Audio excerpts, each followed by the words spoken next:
Hello, third graders. This is Mrs. Laux. I'm going to correct the morning work for February 15th today. So our first problem says to use the number lines to find a pair of equivalent, means equal, fractions. So we're looking for how many halves is the same exact thing as how many eighths. There's my little equal sign. Remember, it's just like a scale. We want both sides to be exactly the same. And they give us these awesome number lines here. This Twizzler or a number line is one whole Twizzler, and it's cut into two equal pieces, and they labeled that halfway point as 1/2. And this Twizzler right here is the exact same size one whole Twizzler, but they cut this Twizzler into eighths. I can tell because there's 8 equal pieces and because the denominator is showing eighths. So this is Mrs. Pomeroy's piece of gum, but mine is cut into eighths because my mouth is dainty, but we have the same amount. So how many halves is the same thing as how many eighths? Let's take a look. Well, if we look at the number line here, we can go all the way to 1/2 right there. And if we look down at the other Twizzler, or the other number line, we can see this is also the same amount of Twizzler. This piece right here is the same exact size as that piece right there. And this piece is broken into 1, 2, 3, 4, 5, 6, 7, 8. And this is 1/8, 2/8, 3/8, and 4/8. And I can see that these two pieces of Twizzlers are exactly the same size. So 1/2 is exactly the same thing as 1, 2, 3, 4/8. Problem number 2 says the cafeteria at school has 5 cases of 20 water bottles and 4 cases of 30 milk bottles in the refrigerator. How many more milk bottles than water bottles are in the refrigerator? And we have to show our work. So we're going to have to answer the question and we're going to have to show our work. So let's take a look at this again. They have 5 cases of 20 water bottles. They have 5 cases of 20 water bottles right there. That's a lot of water bottles. And then they have 4 cases of 30 milk bottles, and that's their milk bottle total right there. So let's find out how many they have all together. I think that's pretty much going to have to be our first step. So we can count by 5s 20 times. We can count by 25 times. We can say, I know that 5 times 2 or 5 times 20 right there, but we can say 5 times 2 is 10, and then we can slap a 0 on it. There we go. We can also say 4 times 3, which we know is 12. And then we can slap a 0 on it.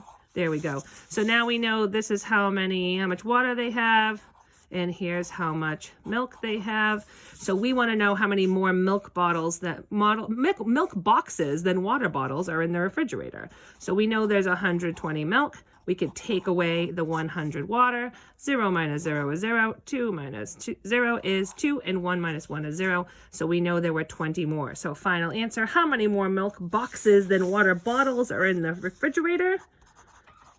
There are 20 more milk boxes than water bottles. Boom. All right, let's take a look at problem number 3. Is 1/2 equivalent, means equal, to 2/3? And they want us to circle yes or no. They give us 2 beautiful number lines here. Each one is worth 1 whole Twizzler or 1 whole number line. So 1/2, let's look at this number line broken into 2 equal size pieces, and smack dab in the middle, there's 1/2. And this Twizzler right here, again, just one of them, just one Twizzler, looks like it's broken into 1, 2, 3 equal size pieces, and we have 1/3, 2/3, and of course 3/3 down there. So is 1/2 equivalent, means equal, to 2/3. So 1/2 of the Twizzler would be all the way to this point right there. There's 1/2, one piece out of 2 equal pieces. 2/3 of this Twizzler would go all the way down here, 1/3 and 2/3. And when I look at the size of the Twizzler, they are indeed not equivalent. I can even kind of make a little ghost line here to show that 2/3 is larger. So are they equivalent? Boom. No.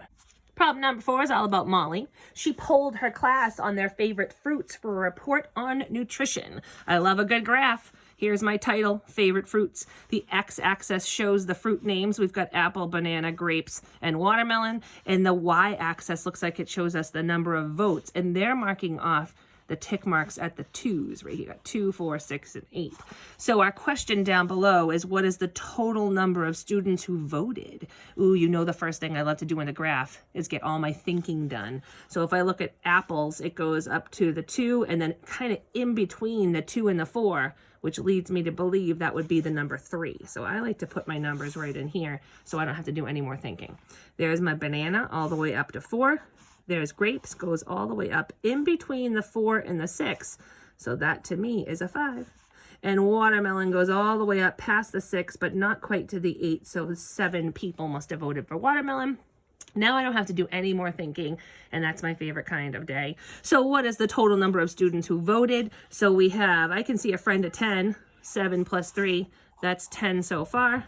And then I have 5 and 4, that's 9, and I know that 10 plus 9 is 19. So what is the total number of students who voted? 19 students voted. Good for them. For problem number 5, we're going to do some rounding to the nearest 100, and we're going to write our answer in the big circle. So our first number is 1016. So if I'm looking at 1016, I'm thinking to myself, what 100 would be down below it and what would be up above it? So I know that that would be 1000, or 10 hundreds. Up above that would be 1100. Let's just get rid of that 0 there. That would be 100 more. Smack dab in the middle would be 1150. So if I'm looking at 1016, I'm thinking to myself, that number is going to be right around here, really close to my 1000 mark. So 1016 rounded to the nearest 100 would be 1000, or 10 hundreds. So we're going to write that right there. All right, 2,742. So let's take a look at 2,700. I cannot talk and write. You guys just witnessed it again. Even when I'm home, I can't do it. 2,742. There's my hundreds place. I'm looking for the closest 100 on a number line. So 2,700 would be like down here. Up top would be another 100, 2,800. Smack dab in the middle would be 2,750. Now 2,742 would be below that halfway point, somewhere around there. So we're going to round down to 2,700. Boom, boom, boom. Very nice. And our next one, let's get some more room on our paper over here. We've got 1,658. So I'll make myself a little number line to show my hundreds. 1,600. 100 more would be 1,700, and smack dab in the middle, 1,650. Now 1,658 is going to be right above that halfway point, so I'm going to round up to 1,700. And then we have 5,364. So 5,300 would be the lower 100 on a number line. 5,400 would be above it. Smack dab in the middle, 5,350. So if I'm looking at 5,364, I'm going to put that somewhere in this chunk right here above the halfway point. So we're rounding to 5,400. So if you have $5,364, you are super close to 5,400. Keep on babysitting. And for our last question, number 6, we're going to draw a 3x9 rectangle, 3 rows of 9.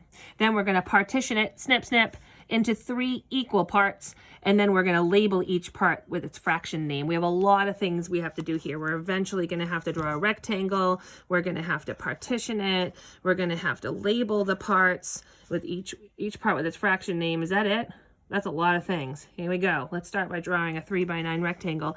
They give us this nice grid. I'm going to go down 3 units and over 9 units. 1, 2, 3, 4, 5, 6, 7, 8, 9. Close it up into a beautiful rectangle, quadrangle. I love it. Draw a 3x9 rectangle. Done. Cross off that step. Then partition it, snip, snip, into 3 equal parts. You know what? I'm going to get really crazy on you people. And to make 3 equal parts, I'm going to cut 2 times to make 3 equal parts. And I'm going to label each part with its fraction name. Now, this is a really skinny little area for me to label, but I know this is 1 equal piece out of 3. So I'm going to go like this with my labels, because that's the kind of labeler that I am. ladies and gents, you might have a little bit of a different situation here. The biggest part is to make sure that you have 3 equal parts on this one. And that is what I call the morning work.